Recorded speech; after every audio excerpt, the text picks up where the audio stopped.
नमस्कार दोस्तों, स्वागत है आप सभी का हमारे चैनल कैवल एकेडमी पर। देखिए, हमारा ये हिस्ट्री का डिस्कशन चल रहा था क्वेश्चन आंसर के फॉर्मेट में, और बुक को हमने लिया है जो दृष्टि आईएएस का प्रीलिम प्रैक्टिस सीरीज है, उस बुक को लिया गया है यहाँ पर। इसी बुक में हम बात कर रहे थे चैप्टर नंबर 1 की अभी तक। ठीक है, चैप्टर नंबर 1 में अब तक हमने जो है 40 प्रश्नों को पूरी तरीके से कर लिया है। ये 41वां प्रश्न आप लोगों को खुद से करने के लिए दिया गया था, और डिस्कशन जो रुका हुआ था उसका सिर्फ और सिर्फ एक रीज़न था। वह रीज़न यह था कि जो भी लेक्चर आप लोगों के मिस हुए हैं या फिर जिन लेक्चर्स को आप लोगों ने अभी तक अधूरा छोड़ा हुआ है, उनको अच्छे से और पूरी तरीके से कंप्लीट कर लीजिए। देखिए, आपके पास टाइम होना ज़रूरी है। मैं यहाँ से लगातार लेक्चर दे सकता हूँ, लेकिन लगातार लेक्चर देने के बाद होगा क्या कि आपके ऊपर जो है ना लेक्चर्स का बोझ बढ़ जाएगा और आप भाग जाएंगे, जैसा कि आप करते आ रहे हैं। तो प्लीज़ इस चीज़ से हटिए, अवॉइड करिए। ठीक है, ये जो आपका कंफर्ट जोन है ना, इसको छोड़िए। सारे के सारे प्रश्नों को लगाइए। 3 घंटे की पिक्चर आप देख सकते हैं तो 1 घंटे का लेक्चर भी आप देख सकते हैं। थोड़ा सा रेशियो निकाल के चला करो ना यार। ठीक है, तो चलिए देखते हैं। आजकल तो वेब सीरीज़ चल रहा है, लोग लगातार एक ही दिन में पूरी की पूरी वेब सीरीज़ कंप्लीट कर डाल रहे हैं। ठीक है, 8-8 घंटे 9-9 घंटे की वेब सीरीज़ एक बार में पूरी की पूरी कंप्लीट। जब तक कंप्लीट नहीं तब तक आगे की कोई बात नहीं। मैं तो ऐसा ही करता हूँ और आप भी ऐसा ही करते होंगे। तो इन सब चीज़ों से आगे बढ़िए, थोड़ा सा अपना कंफर्ट जोन भी छोड़िए। पढ़ाई भी कर रहे हैं तो एक बार में पूरा का पूरा लेक्चर कंप्लीट करने का प्रयास करिए। ठीक है, देखिए जो ये ऑप्शंस है ना, यह प्रश्न सीधे सीधे कभी नहीं आएंगे, बहुत कम उम्मीद रहती। लेकिन जो ऑप्शंस आपको बारी बारी से सारे ऑप्शंस को बताया जाता है ना, यहाँ से प्रश्न आप लोग आसानी से कर सकते हैं। तो भाई मेरे फिर से कह रहा हूँ, भागने का प्रयास करना बंद कर दीजिए, या फिर कल करेंगे या फिर थोड़ी देर बाद करेंगे, इन सब चीज़ों से आगे बढ़िए और लेक्चर्स को देखिए और कंप्लीट करिए। ठीक है, मेरे अलावा जहाँ से भी देख रहे हैं उनको कंप्लीट करिए। पूरा का पूरा लेक्चर ही देखना आपके लिए फ़ायदेमंद होगा।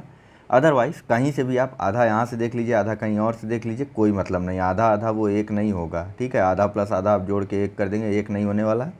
वह आधा अगर आधा का भी आधा हो जाएगा। ठीक है, तो ध्यान दीजिएगा इस बात पे। चलिए देखते हैं क्वेश्चन नंबर 41 को, और देखने से पहले जो है चैनल को लाइक, सब्सक्राइब और शेयर कर दीजिएगा, और साथ ही साथ अपने जो भी सुझाव हों उनको कमेंट बॉक्स में, या फिर जो भी आपकी क्वेरीज हों, सवाल हों, उनको आप कमेंट बॉक्स में आसानी से डाल दीजिए। चलिए, तो क्वेश्चन नंबर 41 में आपसे पूछा गया था कि ताम्रपाषाण काल के संदर्भ में निम्नलिखित कथनों में से कौन सा कथन सही नहीं है। ऑप्शन था आपके पास ए, इस काल की कायथा और एरण की बस्तियां किलाबंद थीं। बी, इस काल में अनाज उत्पादन में क्षेत्रीय समानता थी। सी, नवदा टोली नर्मदा नदी के तट पर स्थित था। या डी, इस काल के लोग लेखन कला नहीं जानते थे। और इसका सही आंसर था ऑप्शन नंबर बी। ठीक है, इस काल में अनाज उत्पादन में क्षेत्रीय समानता थी। बिल्कुल नहीं, क्षेत्रीय समानता नहीं थी। जब भी स्थलों के बारे में बात की गई, आपसे बताया गया कि कहाँ पर चावल उपजाए जाते थे, कहाँ पर जौ था, तो कहाँ पर कपास था। ठीक है,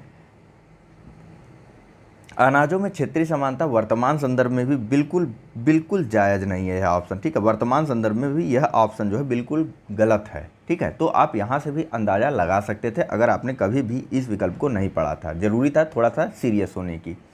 चलिए आइए एक्सप्लेनेशन पढ़ते हैं और देखते हैं कुछ चीज़ों के बारे में और क्या क्या हमें देखने को मिलता है। देखिए, ताम्रपाषाण काल में अनाज, भवन, मृद भांड, ठीक, मिट्टी के जो बर्तन थे, जो भवन थे, जो अनाज थे, इन सभी में क्षेत्रीय अंतर था। जैसे कि पूर्वी भारत में चावल उपजाया जाता था तो पश्चिमी भारत में जौ और गेहूं का उत्पादन होता था। वहीं मध्य प्रदेश में स्थित कायथा और एरण, और मध्य प्रदेश में कायथा और एरण की, और पश्चिमी महाराष्ट्र में जो इनाम गांव की बस्तियां थी, वह तीनों बस्तियां किलाबंद थीं।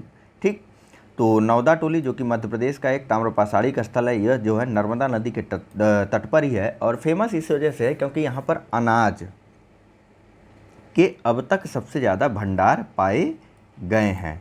वहीं सबसे अंत में देखिए, ताम्रपाषाण कालीन लोग जो थे वे ग्रामीण समुदाय में रहते थे, नगरीय सभ्यता नहीं थी। नगरीय सभ्यता प्राचीन इतिहास में सिर्फ और सिर्फ इंडस वैली सिविलाइजेशन या फिर सिंधु घाटी सभ्यता की आपको देखने को मिलेगी। बाकी जो भी सभ्यताएं थी वह ग्रामीण ही थी। ठीक है, चाहे आर्य हों, चाहे जो भी हों, या ताम्रपाषाणिक लोग ही हों। ठीक है, तो यह सभी ग्रामीण समुदाय में रहते थे और लिखने की कला नहीं जानते थे। ठीक है, चलिए देखिए, कांस्य युगीन के लोग, कुछ लोग नगर निवासी भी या फिर नगरवासी भी हो गए थे। ठीक है, चलिए यहाँ पर सूचियों से संबंधित यह प्रश्न है, इसको आपको वीडियो को पॉज करके खुद से सॉल्व करना रहता है। देखिए, थोड़ा जल्दी जल्दी चलने का प्रयास हम लोग कर रहे हैं। ठीक है, चैप्टर बहुत लंबा है और बुक बहुत मोटी है, तो जल्दी जल्दी कवर करेंगे तब ना कवर होगा। बस आप पर डिपेंड करता है, आप जितनी जल्दी इसको कंप्लीट करेंगे। देखिए, दिखता सब है। ठीक है, कौन कितना कहाँ से कितनी देर तक देखा, यह सारी चीज़ें पता चलती हैं। तो फिर से आपसे कह रहा हूँ, चीज़ों को देखिए और समझने का प्रयास कीजिए। बताइए यहाँ पर इन सूचियों को, वीडियो को पॉज करके आपको मैच कराना रहता है, ठीक है। तो वीडियो को पॉज करके सूचियों को आप सुमेलित करवाइए, बाद में मैं आंसर बताऊँगा आपको।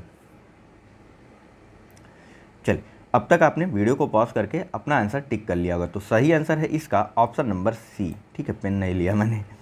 सही आंसर है इसका ऑप्शन नंबर सी, ठीक है, 3214, यानी कि दैमाबाद यह जोरवे में स्थित था, जोरवे संस्कृति का हिस्सा था।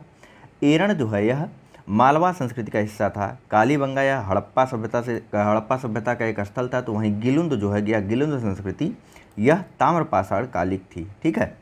इन सभी संस्कृतियों जैसे कि मालवा हो गया, जोरवे हो गया, या गिलुंद संस्कृति हो गई, या आहार संस्कृति हो गई, ठीक है, आहार संस्कृति या आहार भी इसको कहीं कहीं लिखा गया, आहार या फिर आहार या आहार, इस प्रकार का नाम इस संस्कृति के बारे में मिलता है। इन सभी संस्कृतियों के बारे में हमारी बात हुई है मैप के भी माध्यम से। चलिए चलते हैं अगले प्रश्न पर।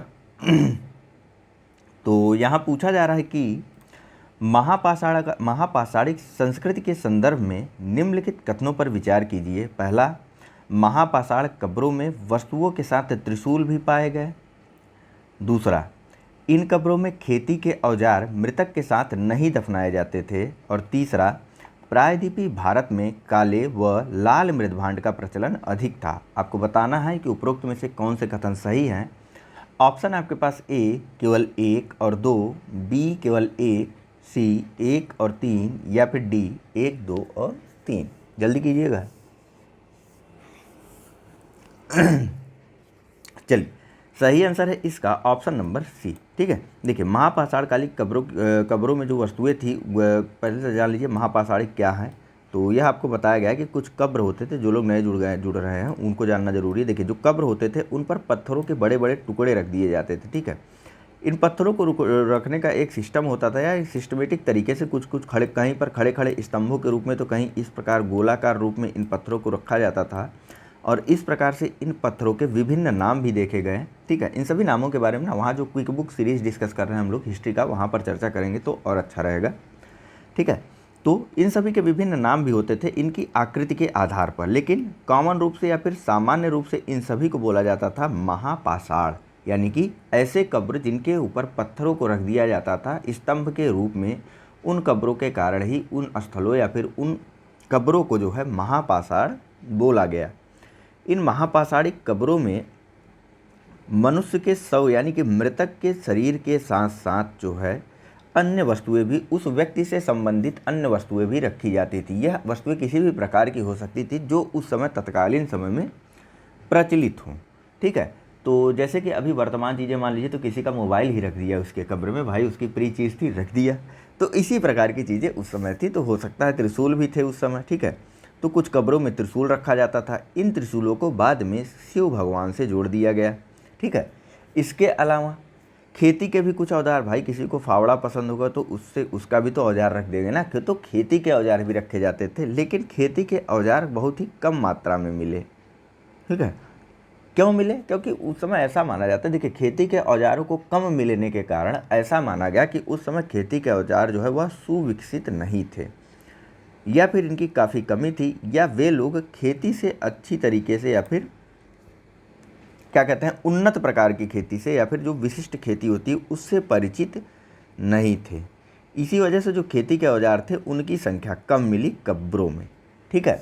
या फिर आप दोनों वाइस वर्सा करके अंदाज़ा लगा सकते हैं। खेती के औजार कम मिले, इस वजह से उन्नत खेती, इसका कारण उन्नत खेती का होना होगा, न होना होगा, या फिर उन्नत खेती के अभाव के कारण खेती के औजार कम थे। तो इस प्रकार आप वाइस वर्सा करके इनको मैच करा सकते हैं, ठीक है। तो 2 हो गया। इसके अलावा ये तो हो गया गलत, ये हो गया सही। और प्रायद्वीपीय भारत में काले व लाल मृदभांड मिलते थे, ठीक है। बाकी सारी चीज़ें सेम है, ठीक है। काले व लाल मृदभांड अधिक मात्रा में प्रचलित थे, लेकिन लाल मृदभांडों का भी या लाल मिट्टी के बर्तनों का भी प्रयोग किया जाता था। अब अलग अलग क्यों हो गया? तो काले और लाल मृदभांड एक होते थे, ठीक है। मतलब ऐसे मान लीजिए एक मिट्टी का यह बर्तन है, तो यह कुछ हिस्सा इसका लाल होगा और कुछ हिस्सा इसका काला है। यह काले और लाल मृदभांड हो गए, और एक अलग से लाल, एक अलग से काला, ठीक है। चल तो एक्सप्लेनेशन में वही सारी चीज़ें हैं जो मैंने अभी आपको बताई हैं। चलिए यहाँ देखिए अगला प्रश्न। तो यहाँ पूछा जा रहा है कि महापाषाणिक लोगों के संदर्भ में निम्नलिखित कथनों पर विचार कीजिए। पहला, दक्षिणी तमिल प्रदेश में कलश समाधान प्रचलित था। और दूसरा, अशोक की उपाधि देवों का प्यारा को तमिल राजा ने अपनाया। आपको बताना है कि उपरोक्त कथनों में से कौन से कथन सही हैं। ऑप्शन है आपके पास ए केवल एक, बी केवल दो, सी एक और दो दोनों, या डी न तो एक न ही दो। चलिए, सही आंसर है इसका ऑप्शन नंबर सी, दो के दोनों ही कथन सही है। देखिए, तमिल प्रदेशों में कलश समाधान की विधि प्रचलित थी। ये कलश समाधान क्या होता है, तो देखिए करते क्या थे, जो महापाषाणिक काल के जो लोग थे उनके द्वारा किया क्या जाता था कि जो उनके मृतक होते थे, महापाषाणिक, यार गलत लिख रहा हूँ ना मैं, आप लोग को बताना चाहिए कमेंट करके, अक्सर सही लिखा करो, महापाषाणिक,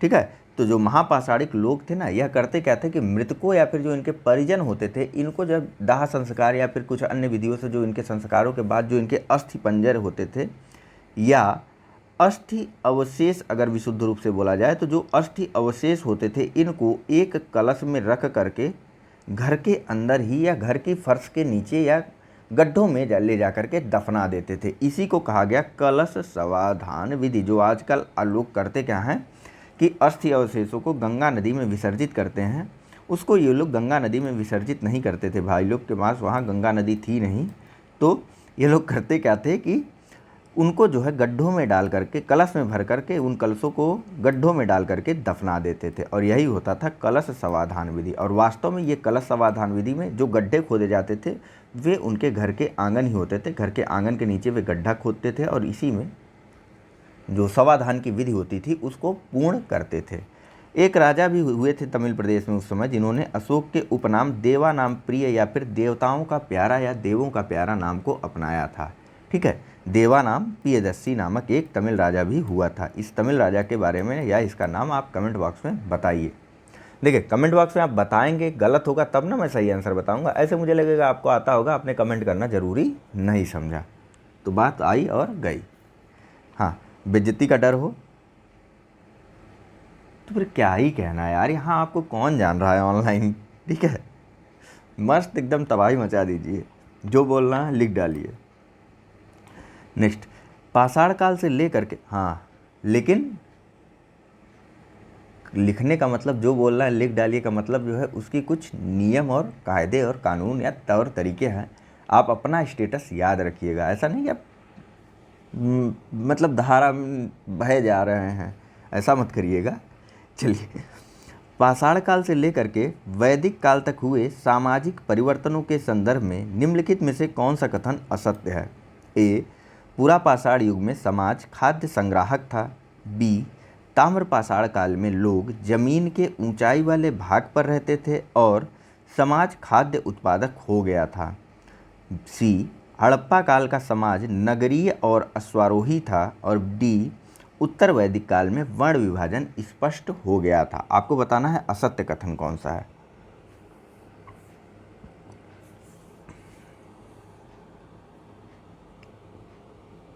चलिए, सही आंसर है इसका ऑप्शन नंबर सी। ठीक है, सी कथन जो है यह बिल्कुल और असत्य है। ठीक है, देखिए बात हो रही थी अश्वारोही की। समाज तो नगरीय था हड़प्पा काल में, यह तो कहीं से दो राय नहीं, लेकिन अश्व का ज्ञान जो हुआ ना वह वैदिक सभ्यता या वैदिक काल में हमको देखने को मिला अश्वों के बारे में। ठीक है, तो वैदिक काल में जो वैदिक काल का जो समाज था वह पशुपालक और अश्वारोही यानी कि उसके द्वारा विभिन्न प्रकार के नाना प्रकार के पशुओं का पालन किया जाता था, जिसमें घोड़े भी होते थे। लेकिन ये घोड़े वैदिक काल में ही पाले या फिर इन पर घुड़सवारी की जाती थी, न कि हड़प्पा काल में। यहीं से यह कथन गलत हो गया, बाकी सारे कथन सही है। आइए एक्सप्लेनेशन के माध्यम से एक एक करके उनको देखते और समझते हैं। सबसे पहले तो वही नगरीय समाज था हड़प्पा सभ्यता और अश्व केंद्रित नहीं था, जबकि वैदिक काल में समाज अश्वारोही हो गया था। पशुपालक मत ध्यान दीजिएगा, पशुपालन की शुरुआत और पहले से हो गई थी। ठीक है, देखिए पूरा पाषाण युग का जो समाज था या जो मनुष्य था वह खाद्य संग्राहक, उसके द्वारा खाद्यान्नों का या फिर अनाजों का उत्पादन नहीं किया जाता था, अपितु उनका संग्रह किया जाता था। यहाँ वहाँ से पाते थे बेचारे इकट्ठा करके, जैसे आप कहें किसी के बगीचे में देखा आम गिरे पड़े हैं, उठाया और इकट्ठा करके घर ले आए, है कि नहीं। तो आप भी क्या हो गए, खाद्य संग्राहक। तो उसी प्रकार का समाज हुआ करता था। हालांकि वो जो बाग थे वह किसी ने नहीं लगाए थे, वह प्राकृतिक या नैसर्गिक रूप से उगे हुए थे। वहीं उनका प्रमुख जो खाद्य था वह था शिकार। ठीक है, शिकार पर ही उनका जीवन निर्वाह होता था। नेक्स्ट देखिए, नवपाषाण युग और ताम्रपाषाण युग में समाज जो था वह खाद्य उत्पादक हो गया था। मतलब अब आपने बगीचे भी लगाना शुरू कर दिए। रोज़ माली दौड़ाएगा तो आप बगीचे तो लगा ही लेंगे कि हटाओ साले को, एक पेड़ अपना भी लगा ही लेते हैं और तोड़ तोड़ के खाएंगे, है कि नहीं। चलिए, तो इनके द्वारा जो अपने रहने का स्थान बनाया जाता था ना, वह ज़मीन से थोड़ा ऊंचाई वाले भाग पर ये बनाते थे, और वे भाग जो है पहाड़ियों और नदियों से अधिक दूर भी नहीं होते थे। वहीं उत्तर वैदिक काल में समाज में यह, इसके बारे में आगे बात करेंगे जब उत्तर वैदिक काल को हम लोग डिस्कस करने लगेंगे। यहाँ यही जानते रहिए कि उत्तर वैदिक काल में जो वर्ण व्यवस्था थी वह आ गई थी, स्पष्ट रूप से आ गई थी। ठीक है, मतलब अब लोगों को पता चल गया था कि यह छोटा है और वह बड़ा है। ठीक है, चलिए चलते हैं अगले प्रश्न पर।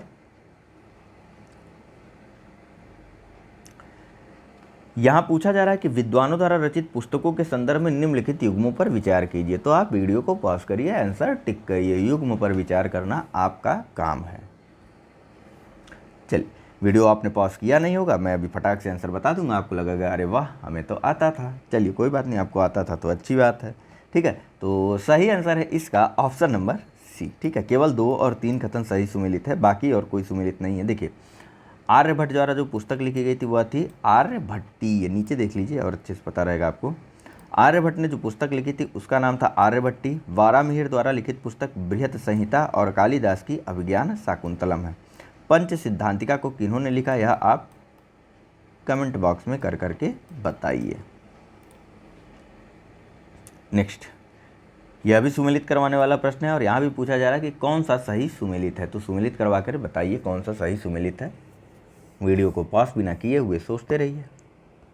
चलिए, तो वीडियो को पॉज बिना किए हुए आंसर भी सुन लीजिए। इसका सही आंसर है ऑप्शन नंबर ए, केवल और केवल पहला और दूसरा। हरिश्चंद्र ने बृहत कथा कोश को लिखा था और इसके अलावा भास्कर ने लीलावती को लिखा था। यह जो न्याय था यह गौतम का था और पाणिनि ने लिखा था अष्टाध्यायी। ठीक है, चलते हैं अगले प्रश्न पर। यह भी सुमेलित करवाने वाला है, तो सुमेलित करवाइए। वीडियो को पॉज करके अपना आंसर टिक किया करिए, मजाकबाजी बंद करिए। चलिए, तो सही आंसर है इसका ऑप्शन नंबर, बताइए, बी। ठीक है, कौन सा, ऑप्शन नंबर बी। देखिए, बीसी का अर्थ होता है बिफोर क्राइस्ट, यानी कि ईसा पूर्व जिसे हम लोग बोलते हैं, ईसा के जन्म से पहले। उसके बाद एडी का अर्थ होता है एनो डोमिनी, यानी कि ईसा के जन्म के समय में। उसके अलावा सीई का अर्थ होता है कॉमन एरा, जो सामान्य वर्ष रहता है, और बीसीई का अर्थ होता है जो कि बिफोर कॉमन एरा है। ठीक है, और आजकल एक नया शब्द भी प्रयोग होने लगा है बीपी, यानी कि इसका अर्थ होता है बिफोर प्रेजेंट, आज से पहले।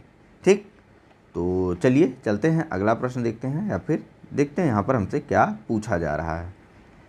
तो यहाँ पूछा जा रहा है कि कथन है पहला, जेम्स प्रिंसेप ने सर्वप्रथम ब्राह्मी तथा खरोष्टी लिपि को पढ़ा।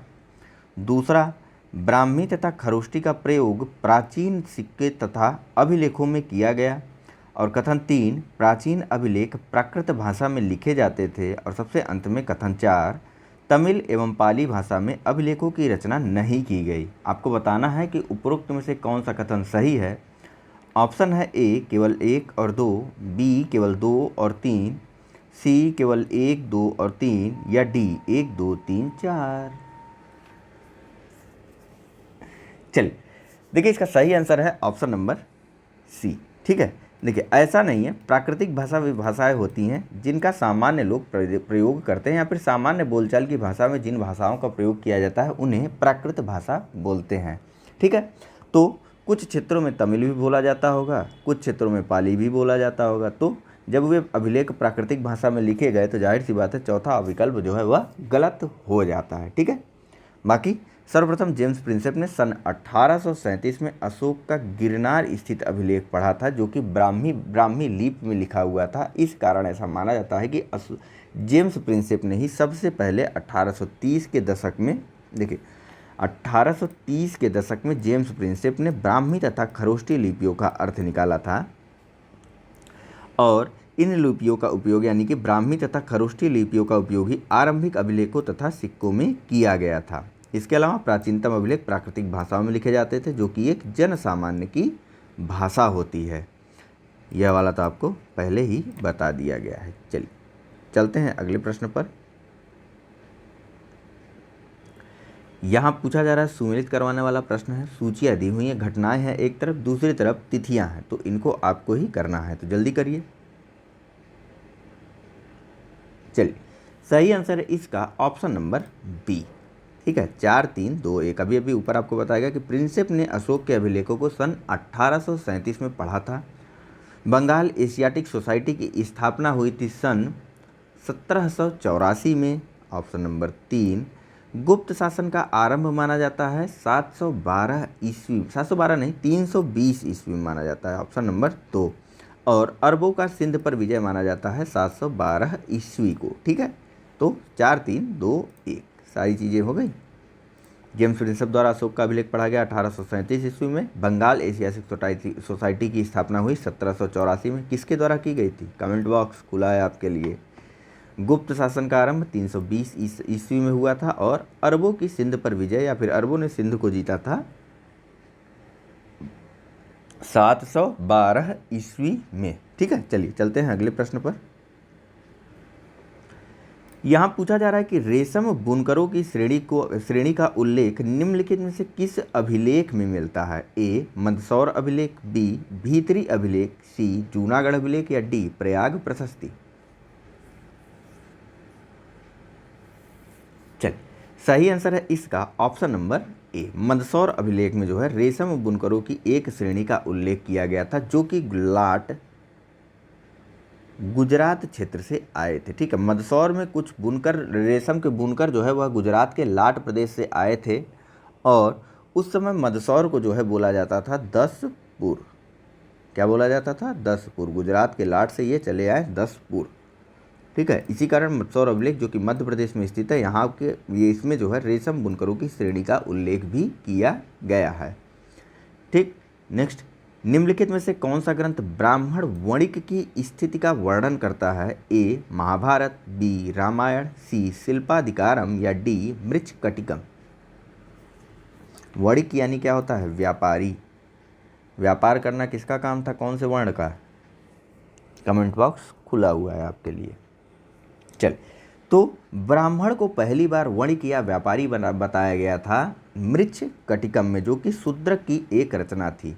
ठीक है, यह ग्रंथ लिखा गया था या फिर यह रचना लिखी गई थी 4वीं शताब्दी ईसा पूर्व में, जिसका नायक जो था उसका नाम था चारुदत्त, जो कि एक ब्राह्मण व्यापारी था। ठीक है, जबकि शास्त्रों में व्यापार का काम जो है वैश्यों को बताया गया था। वैश्य जो है वे व्यापारी वर्ग के होते थे, या वैश्यों की जीविका का साधन बताया गया था व्यापार को, न कि ब्राह्मणों की।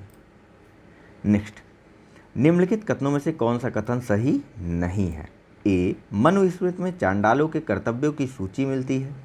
बी वेनसॉन्ग के अनुसार वधिक और सफाई करने वालों को नगर से बाहर रहना पड़ता था। सी मनुस्मृति के अनुसार पैतृक जायदाद पर माता पिता की मृत्यु के बाद सभी पुत्रों में समान रूप में बंटवारा किया जाना चाहिए, किंतु ज्येष्ठ पुत्र विशेष भाग का अधिकारी था। मनुस्मृति। ठीक है। डी बौद्धों ने जन्म के आधार पर सामाजिक प्रतिष्ठा को स्वीकार किया।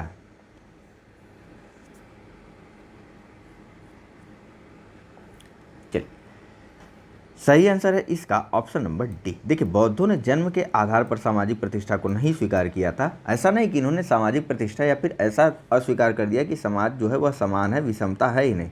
नहीं, बिल्कुल नहीं। इन्होंने विषमता को स्वीकार किया था बौद्धों ने, लेकिन इन्होंने माना था उन भेदों को जो कि नैसर्गिक होते थे और जो कि न ही नैसर्गिक यानी न ही जन्मदात होते थे और न ही स्थायी होते थे। अर्थात इनका मानना था कि विषमताओं को दूर किया जा सकता है, यानी कि ये जन्म के आधार पर जो सामाजिक प्रतिष्ठा थी उनको अस्वीकार करते थे। इसके अलावा बात करते हैं सभी विकल्पों की जो कि सही है। देखिए, मनुस्मृति में जो चांडालों के कर्तव्यों की सूची बताई गई है उसके अनुसार उनको गाँव के बाहर रहना पड़ता था। फेंके हुए बर्तनों का वे लोग इस्तेमाल करते थे। रात के समय ही वे गांव में आते थे और नगरों में चल फिर तो बिल्कुल नहीं सकते थे। रात्रि में वे गांव और नगरों में चल फिर नहीं सकते, मतलब दिन के समय वे आते थे, सारी रात में बता दिया मैंने। दिन के समय वे गाँव, रात्रि के समय वे गांव या नगरों में नहीं प्रवेश करते थे। केवल और केवल दिन के समय में ही वे गांव और नगरों में प्रवेश करते थे और चल फिर सकते थे। ठीक है। नेक्स्ट, चीन से आए बौद्ध भिक्षु फाहियान द्वारा, जो कि 5वीं शताब्दी ईसा पूर्व में आया था, उसने बताया कि जो भी अस्पृश्य, जैसे कि ये चांडाल हो गए, ये जब सड़कों पर चलते थे तो इनके द्वारा एक प्रकार का वाद्य यंत्र बजाया जाता था जिसको कि करताल कहा जाता था। ठीक है।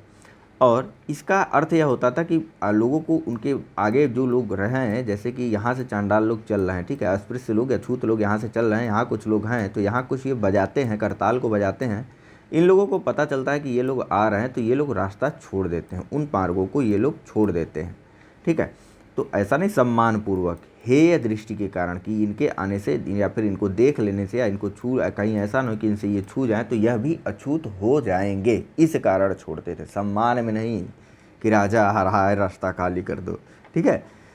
वहीं वेनसांग, जो कि 7वीं शताब्दी में भारत आया, उसने भी बताया कि जो वधिक यानी कि जो कसाई होता था और जो सफाई करने वाला होता था वह भी नगरों के बाहर ही रहता था। जबकि फिर से यहाँ बात पूछा गया है कि मनुस्मृति के बारे में, तो मनुस्मृति में बिल्कुल ठीक कहा गया है कि जो पैतृक जायदाद होती है उसमें सभी पुत्रों का समान हक होता है, किंतु जो बड़ा पुत्र होता है चूँकि उसके कर्तव्य अधिक होते हैं, इस कारण उसको विशेष भाग का अधिकारी माना गया था। ठीक है। और इसके बारे में हमारी बात ऑलरेडी हो चुकी है। अगला प्रश्न देखिए, यहाँ पूछा जा रहा है कि पहला कथन है, मनुस्मृति का संकलन 200 ईसा पूर्व से लेकर के 200 ईस्वी के मध्य हुआ। कथन 2, पुरातत्ववेत्ता बीबी लाल ने हस्तिनापुर का उत्खनन करवाया। और कथन 3 है, महाभारत की कथा का केंद्र कुरु तथा पांचाल नामक राज्य थे। आपको बताना है कि उपयुक्त में से कौन से कथन सही हैं। ऑप्शन है आपके पास ए केवल 1, बी केवल 1 और 2, सी केवल 3 या फिर डी 1, 2 और 3। थोड़ा पानी पी लूँ, तब तक आप लोग देखते रहिए।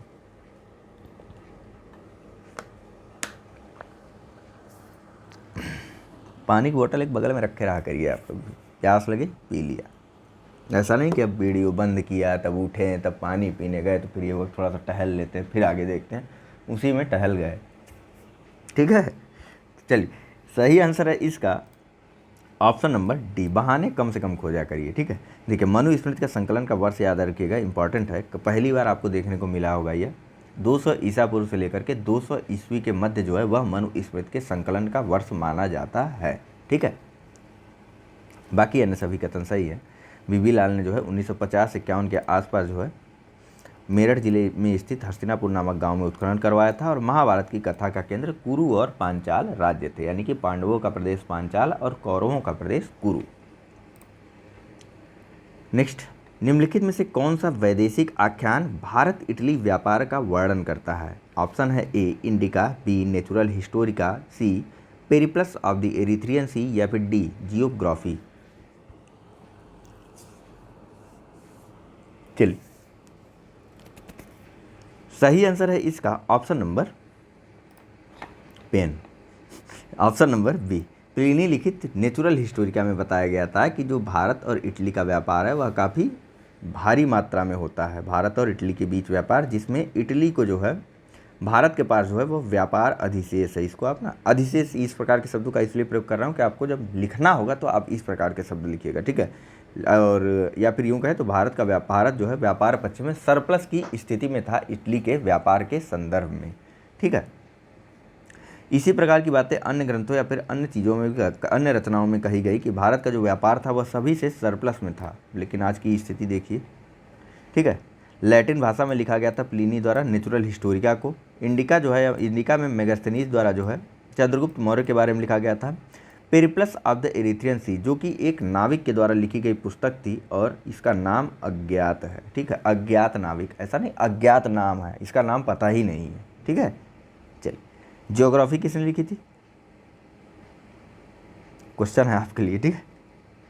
नेक्स्ट कमेंट बॉक्स, जेराक्सिस था ए सेलुकस की सेना में सेनापति जिसने चंद्रगुप्त के समय में भारत पर, देखिए ऐसा नहीं मैं आपसे कुछ भी पूछ रहा हूँ, इन सब के बारे में मैंने जो है वहाँ क्विक बुक सीरीज में सारी की सारी चीज़ें बताई हुई हैं। ऐसा नहीं कि यहाँ पे आपको सरप्राइज करके पूछ रहा हूँ, सारी चीज़ें वहाँ बताई गई। वहाँ लेक्चर आप अटेंड किए होंगे तो यहाँ आपको प्रश्नों को करने में बिल्कुल कठिनाई नहीं हो रही होगी। और अगर नहीं अटेंड किया और थोड़ी कठिनाई हो रही तो थोड़ा भाई ठीक है, होने दो थोड़ी थोड़ी कठिनाई, धीरे धीरे ना आदत पड़ जाएगी और आप आसानी से फिर इसे कर लोगे। अगर आपको अभी यहाँ पे कठिनाई हो रही, 2 बार देखो लेक्चर को, बेस्ट रहेगा आपके लिए। बाकी आप अपनी मर्जी के मालिक हैं। चलिए यहाँ बताइए, जेराक्सिस था ए सेलूकस की सेना में सेनापति जिसने चंद्रगुप्त के समय में भारत पर आक्रमण किया, बी डेरियस का उत्तराधिकारी जिसने उत्तर पश्चिम भारत को जीतकर अपना 20वां प्रांत या छत्रप बनाया, सी एक यूनानी यात्री जिसने मौर्य काल का विस्तृत वृत्तांत दिया, डी इनमें से कोई नहीं। चलिए सही आंसर है इसका ऑप्शन नंबर बी। ठीक है, जो जराक्सिस था या डेरियस प्रथम का उत्तराधिकारी था या फिर डेरियस का उत्तराधिकारी था, जो कि ईरान के एकमियन शासन का एक शासक था। ईरान का एक शासक समुदाय था, यहाँ लिखा हुआ देखिए, ईरान के एकमियन क्या कहते हैं साम्राज्य का शासक था डेरियस, और इसी का उत्तराधिकारी था जेराक्सिस।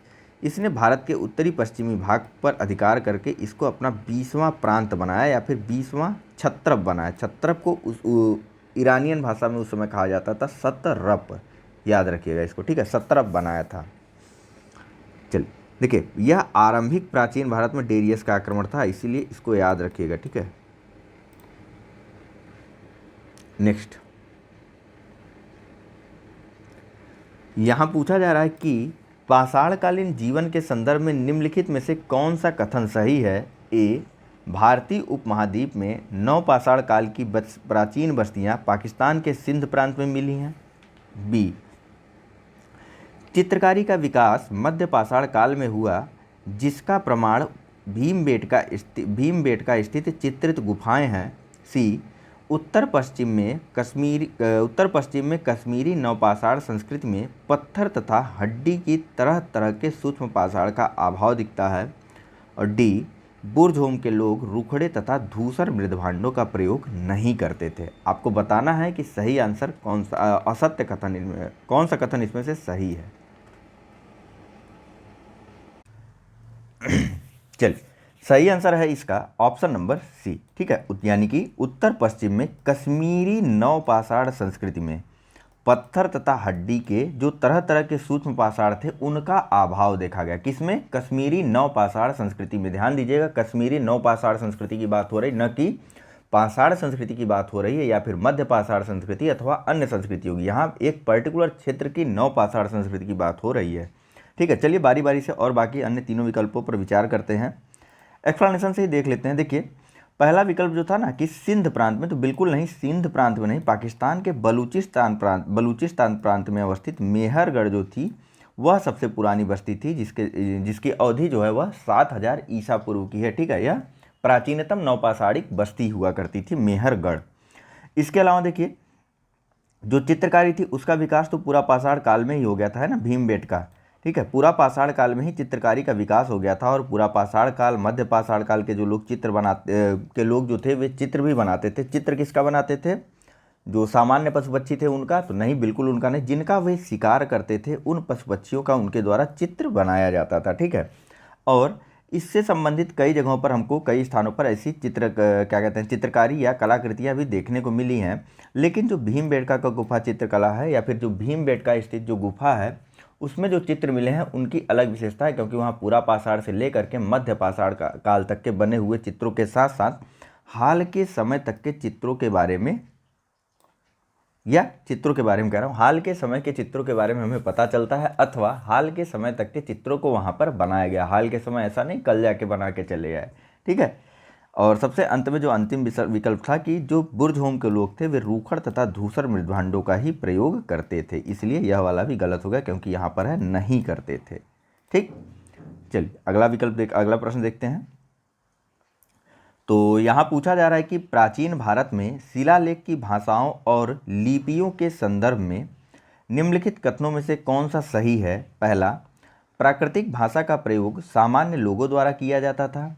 दूसरा, प्राकृत भाषा में लिखे गए अधिकांश शिलालेख ब्राह्मी लिपि में थे। और तीसरा कथन है, अफगानिस्तान के शिलालेखों में अरमाइक एवं यूनानी लिपियों का प्रयोग किया गया था। आपको नीचे कूटों का प्रयोग करते हुए सही आंसर को चुनना है। ऑप्शन आपके पास ए केवल 1, बी केवल 1 और 2, सी केवल 2 और 3 या डी 1, 2 और 3।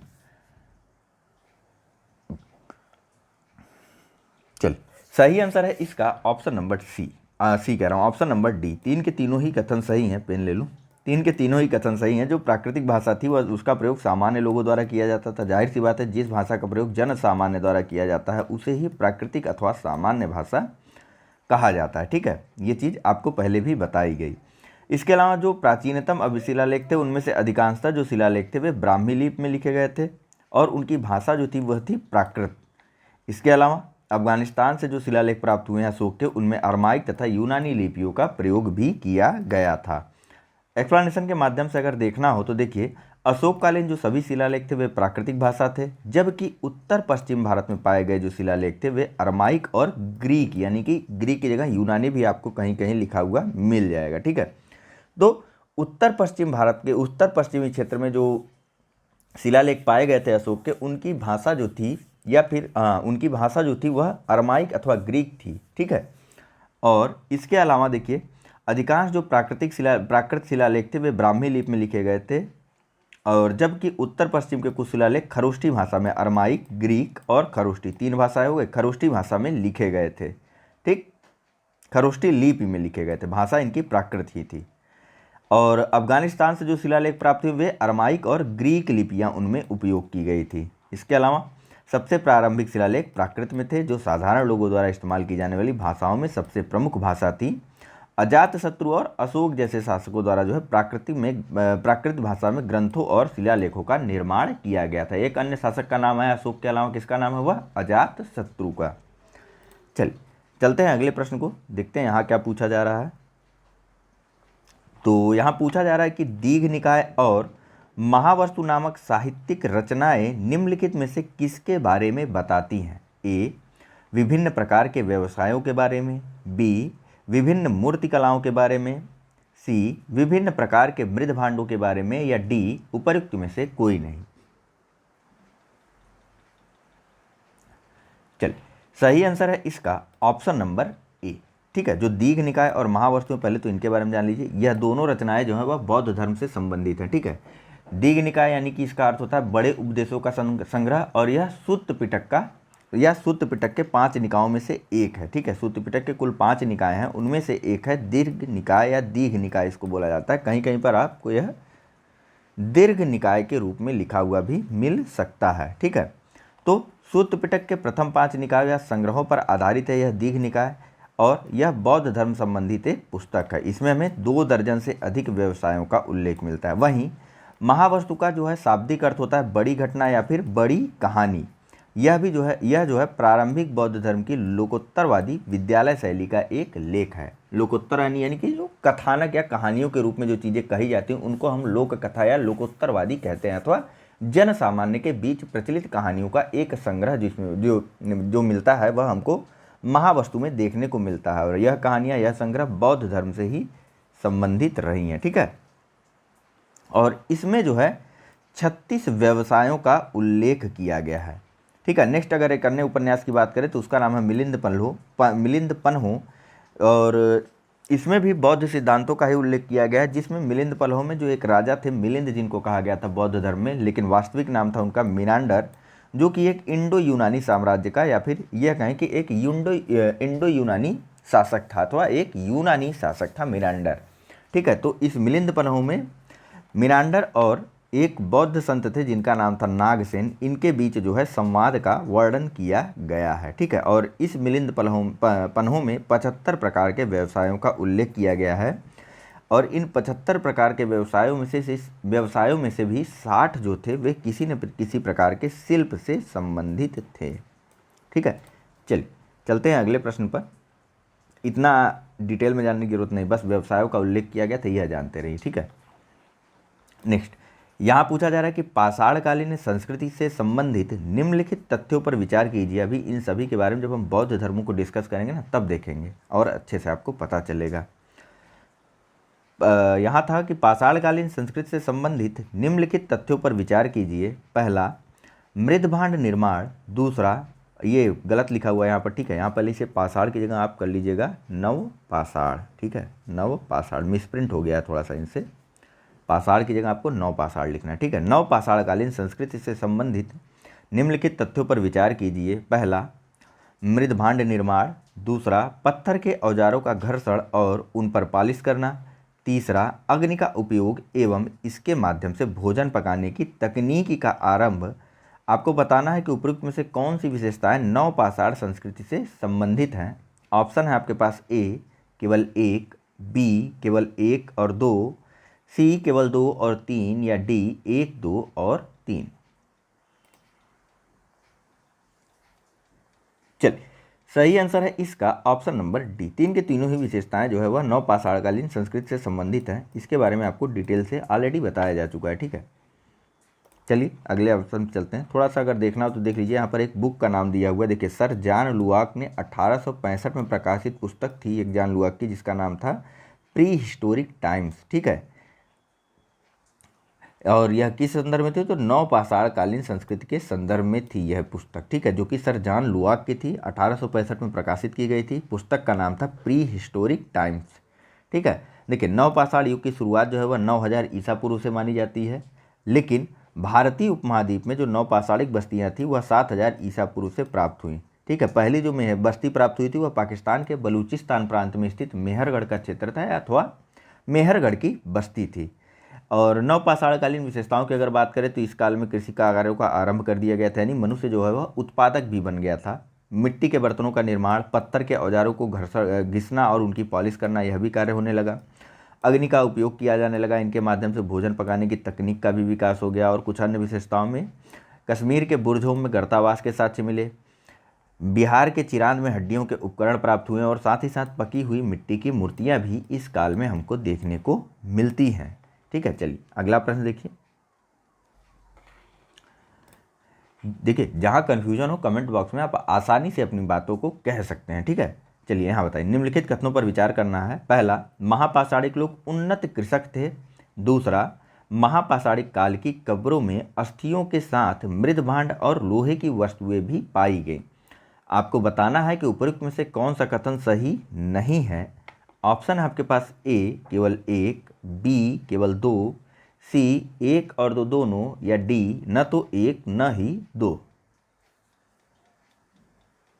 चलिए, सही आंसर है इसका ऑप्शन नंबर ए, ठीक है। जब आपसे बताया गया था, यहाँ कब्रों को बना करके बताया गया था ऐसे ऐसे, ये बस जो कब्रों के ऊपर जो पत्थरों के टुकड़े रखे जाते थे, और इन्हीं कारणों से इसे जो है महापाषाणिक स्थल कहा गया था, ठीक है।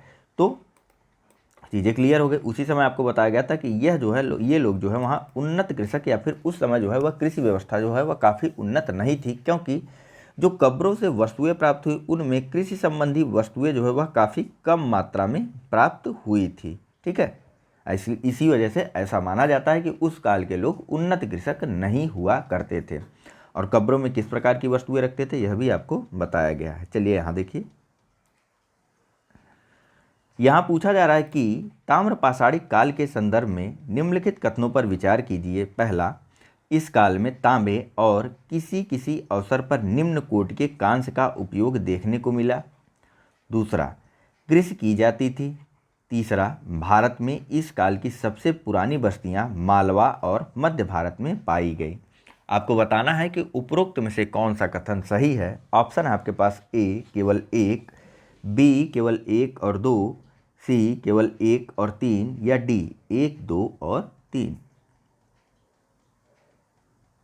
चलिए, सही आंसर है इसका ऑप्शन नंबर, बताइए, सब बताया गया है यार, ऑप्शन नंबर डी। तीन के तीनों ही कथन सही है। देखिए, ताम्रपाषाण काल में तांबे का उपयोग सर्वाधिक देखने को मिलता था, लेकिन कहीं कहीं जो निम्न कोटि का कांस्य था उनका भी उपयोग देखने को मिलता था। हालांकि ये लोग कांस्य बनाने में उत्कृष्ट नहीं थे, ठीक है, बहुत ही निम्न कोटि का, या फिर यूँ कहें कि घटिया क्वालिटी का कांस्य रहा करता था उस समय, ठीक है। देखिए, तांबा और पत्थरों के उपयोग के आधार पर संस्कृतियों को ताम्रपाषाणिक संस्कृति कहा गया था, ठीक है, तांबे और पत्थरों के उपयोग के आधार पर, ठीक।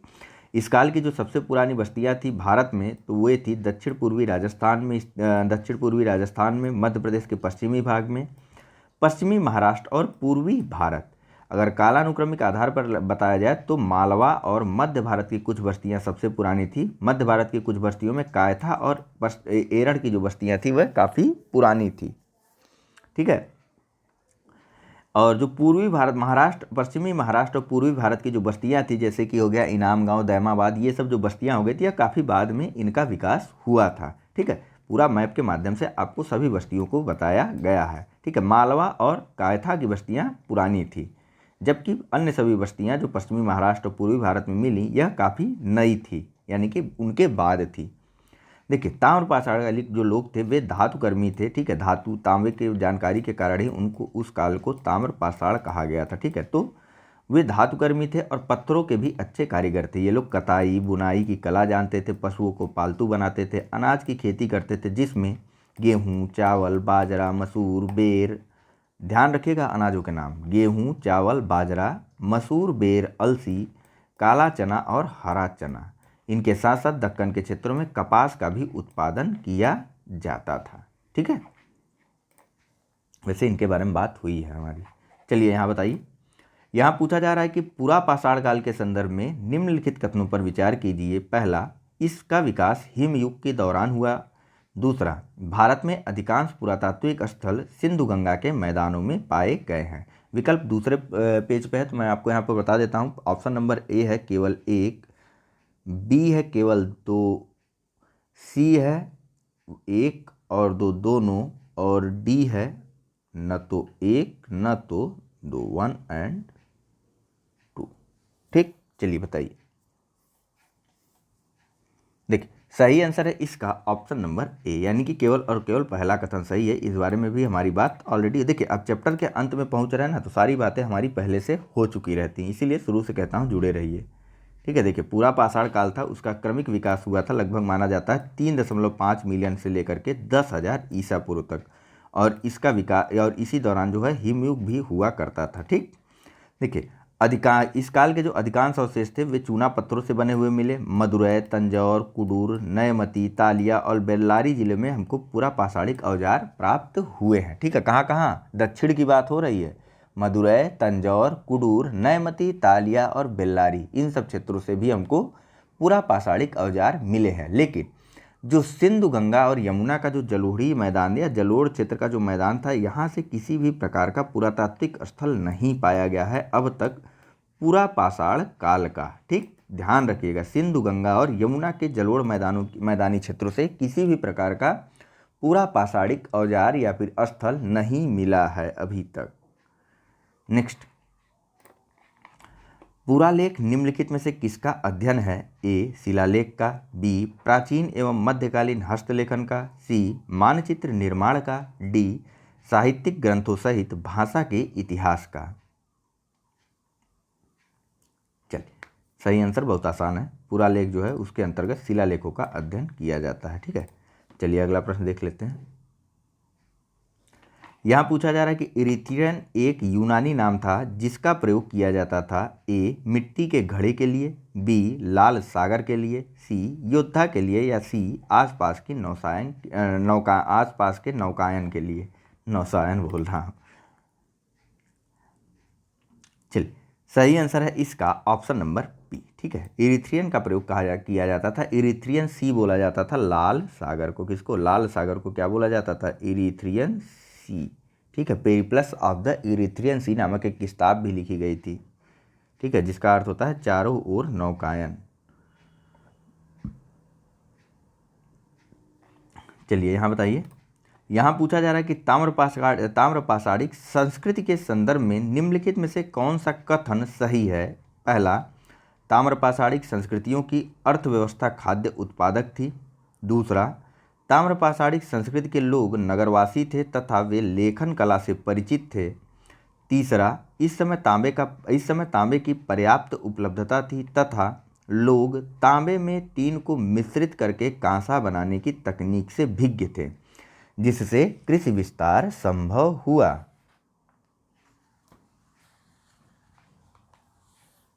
चलिए, सही आंसर क्या होगा इसका बताइए? सही आंसर है इसका, अरे विकल्प तो आपने देखा ही नहीं। ठीक है, ऑप्शन है आपके पास केवल 1 और 3, बी केवल 1, सी केवल 2 और 3 या डी 1, 2 और 3? बताना है आपको कौन सा आंसर सही है। चलिए देखिए, इसमें सही आंसर है ऑप्शन नंबर बी, केवल और केवल पहला कथन सही। देखिए काफ़ी बार बात हुई, जो ताम्रपाषाणकालीन संस्कृति थी वह ग्रामीण थी, ठीक है। जो वहाँ के लोग थे वे ग्रामीण समुदाय बना करके रहते थे, ठीक है। इसके अलावा कांसे के बारे में वे कांसे बनाने की तकनीक से भिज्ञ नहीं थे। अभी जो हमारी कुछ देर पहले बात हुई थी उस समय मैंने कहा था कि वे कांसा बनाने नहीं जानते थे, काफ़ी निम्न कोटि का कांसा उनके द्वारा बनाया जाता था, ठीक है। और कृषि में तो वे कदाचित उन्नत नहीं थे, ठीक है। तो चीज़ें क्लियर हो गई। देखिए अब एक्सप्लेनेशन से देख लीजिए। ताम्रपाषाणीन संस्कृति जो थी वह खाद्य उत्पादक थी और फिर भी वहाँ का पोषाहार का स्तर जो था वह निम्न था और बाल मृत्यु दर उच्च थी। ये हमको कहाँ से पता चल गया? उस समय जनगणना के आंकड़े हमको मिल गए? नहीं, जो कब्रें मिली उनमें बच्चों की कब्रें ज़्यादा थी, ठीक है। इस प्रकार से चीज़ों को अंदाजा से किया जाता है, ठीक है। देखिए जो संस्कृति थी वह तत्वतः ग्रामीण पृष्ठभूमि की थी। लोग नगरों में नहीं रहते थे, लेखन कला से भी परिचित नहीं थे। तांबे की उपलब्धता सुलभ थी और इसकी मुलायम प्रकृति एवं कांसा बनाने की तकनीक से अज्ञानता से वे इसका अपेक्षित लाभ नहीं ले पाए, ठीक है। यानी कि कृषि में उन्नत नहीं कर पाया जाता सॉरी। चलिए यहाँ बताइए, विदेशी होते हुए भी भारत में आकर बसा एक व्यक्ति के बारे में बात की गई यहाँ पर, उसी का नाम आपको बताना है कि क्या है, ठीक है। तो बताइए आप लोग। पूछा जा रहा है कि विदेशी होते हुए भी भारत में आकर बसा तथा उसने ही सबसे पहले विशुद्ध संस्कृत भाषा में लंबा अभिलेख जारी किया। उपर्युक्त कथन का संबंध किससे है? ए मेनांडर, बी रुद्रदामन, सी कुजुल कटफिसस अथवा डी कनिष्क। चलिए सही आंसर है इसका ऑप्शन नंबर बी, रुद्रदामन का अब तक का संस्कृत का सबसे बड़ा प्राचीनतम अभिलेखों की अगर बात करें तो रुद्रदामन का ही सबसे बड़ा अभिलेख हमको मिला था, ठीक है। कौन सा अभिलेख है बताइए रुद्रदामन का? तो आप लोग कमेंट बॉक्स में काफ़ी बार पढ़े हैं आप लोग, ठीक है। देखिए रुद्रदामन के विषय में उपर्युक्त कथन कहा गया था, ठीक है। यह विदेशी था और भारत में आकर के बसा था, शक शासक था। यह शक लोग कहाँ से और किस क्षेत्र में भारत में आए थे, यह बताइए आप लोग कमेंट बॉक्स में। अभी हम लोग बात करेंगे जब इन सब चैप्टर्स की बात करेंगे, फिलहाल यहाँ प्रश्न आ गया तो जान लीजिए, ठीक है। और इसी के द्वारा जो है अब सर्वप्रथम जो है यानी सबसे पहले सबसे लंबे और विशुद्ध संस्कृत में लिखे हुए अभिलेख जारी किए गए थे, जो कि पूर्व में जो भी सबसे लंबे अभिलेख थे वे उनमें काफ़ी ज़्यादा बड़ा था, उन सभी अभिलेखों में सबसे बड़ा था, ठीक है। जो पूर्व के जो भी सबसे लंबे अभिलेख थे इस देश में पाए गए वे सभी प्राकृतिक भाषा में थे, लेकिन रुद्रदामन द्वारा जो यह अभिलेख लिखवाया गया यह संस्कृत भाषा में लिखवाया या अथवा जारी किया गया था। नेक्स्ट, कालिदास की निम्नलिखित रचनाओं में से कौन से नाटक हैं? इसके बारे में भी हमने इन्हीं सीरीज में बात की है, ठीक है, इन्हीं प्रश्नोत्तर के माध्यम से। पहला ऋतुसंहारम, दूसरा मालविकाग्निमित्रम, तीसरा अभिज्ञान शाकुंतलम और चौथा कुमार संभवम। कूट है आपके पास ए केवल 1 और 2, बी केवल 2 और 3, सी केवल 1 और 4 अथवा डी 1, 2, 3, 4। चलिए सही आंसर है इसका ऑप्शन नंबर बी, ठीक है, यानी कि केवल और केवल 2 और 3। देखिए कालिदास के 3 नाटक थे, मालविकाग्निमित्रम, अभिज्ञान शाकुंतलम और इसके अलावा था एक विक्रमोर्वशीयम। ऋतुसंहारम उनका क्या कहते हैं खंड काव्य था और कुमार संभव जो था उनका महाकाव्य था। इनकी अन्य रचनाओं के बारे में आप लोग नहीं पता है तो पिछला लेक्चर देखिए।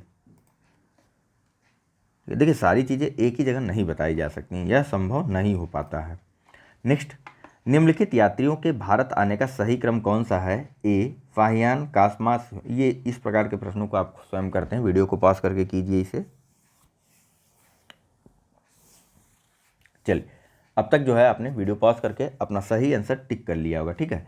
तो इसका सही आंसर है ऑप्शन नंबर ए, ठीक है। फाहियान आता है 399 से 414 ईस्वी, यानी कि पाँचवें दशक में भारत आता है, ठीक है। फाहियान 399 से 414 तक। उसके बाद कासमास आता है 530 से लेकर के 550 यानी कि 6वें दशक में। फिर वेनसोंग आता है 7वीं सदी ईसा पूर्व में 629 से लेकर के 643 ईस्वी तक। और सबसे अंत में इत सिंह 671 से लेकर के 675 ईस्वी तक भारत में रहा, ठीक है।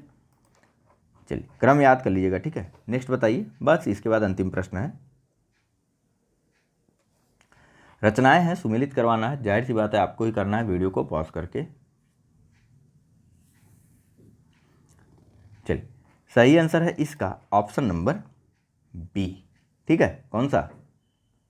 केवल 3, यानी कि हर्ष चरित था वह उसे बाणभट्ट ने लिखा था, जबकि विक्रमांक देव चरित की रचना बिल्हड़ के द्वारा की गई थी, ठीक है। विक्रमांक देव चरित की रचना बिल्हड़ के द्वारा, और रामचरित की रचना की गई थी किसके द्वारा बताइए? रामचरित की रचना की गई थी संध्याकर नंदी के द्वारा। थोड़ा अपोजिट कर दिया इन्होंने बस, ठीक। देखिए विक्रमांक देव चरित की रचना बिल्हड़ के द्वारा की गई, इसमें कल्याणी के चालुक्य राजा विक्रमादित्य छठवें के पराक्रमों का सार बताया अथवा सार है अथवा वृत्तांत है। उसके अलावा रामचरित में रामचरित जो कि संध्याकर नंदी की रचना है, इसमें कैवर्त जात के किसानों और पालवंशी राजा रामपाल के बीच युद्ध का वर्णन किया गया है। और सबसे अंत में हर्षचरित जो कि बाणभट्ट की रचना है, इसमें हर्ष की उपलब्धियों का वर्णन किया गया है। आप लोग ध्यान रखिएगा कि हर्षचरित्र में हर्ष के प्रारंभिक जीवन के बारे में बातचीत की गई है, ठीक है। नेक्स्ट और अंतिम प्रश्न इस पूरे चैप्टर का और आज के हमारे लेक्चर का। यहाँ पूछा जा रहा है कि महापाषाणिक संस्कृति के संदर्भ में निम्नलिखित कथनों में से कौन सा कथन असत्य है? पहला, महापाषाणिक लोग बसने के लिए एवं शवों को दफनाने के लिए पहाड़ियों की ढलानों में शरण लेते थे। दूसरा, ये लोग धान एवं ज्वार उपजाते थे। तीसरा, इन लोगों को लोहे के प्रयोग का ज्ञान नहीं था। और तीसरा, महापाषाण काल में आंशिक समाधान की पद्धति प्रचलित थी। आपको बताना है कि उपरोक्त में से कौन सा कथन गलत है। ऑप्शन है आपके पास ए केवल 1 और 4, बी केवल 2 और 3, सी केवल 1, 2 और 3, या डी इनमें से कोई नहीं।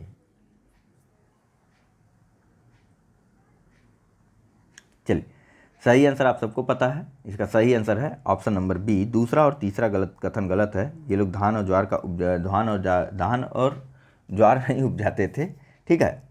इसके अलावा जो है इनके द्वारा रागी की भी खेती की जाती थी, धान के अलावा, न कि ज्वार की, ठीक है। धान और रागी की खेती की जाती थी महापाषाणिक लोगों के द्वारा, न कि ज्वार की, ठीक। बाकी यह कथन बिल्कुल सही है, ठीक है। लोहे के प्रयोग का ज्ञान नहीं था यहाँ पर कहा गया है, ठीक है। लोहे का प्रयोग कब शुरू किया गया था आप लोग जरा कमेंट बॉक्स में कर करके बताइए तो, ठीक है। एक बहुत ही अच्छा प्रश्न आया था यूपीएससी में एक बार। चलिए यहाँ देखिए महापाषाणिक जो लोग थे वे धान के अलावा रागी उपजाते थे। लोहे के औजार, घोड़े के कंकाल, सोने के गहने भी उस काल में हमको प्राप्त हुए, ठीक है।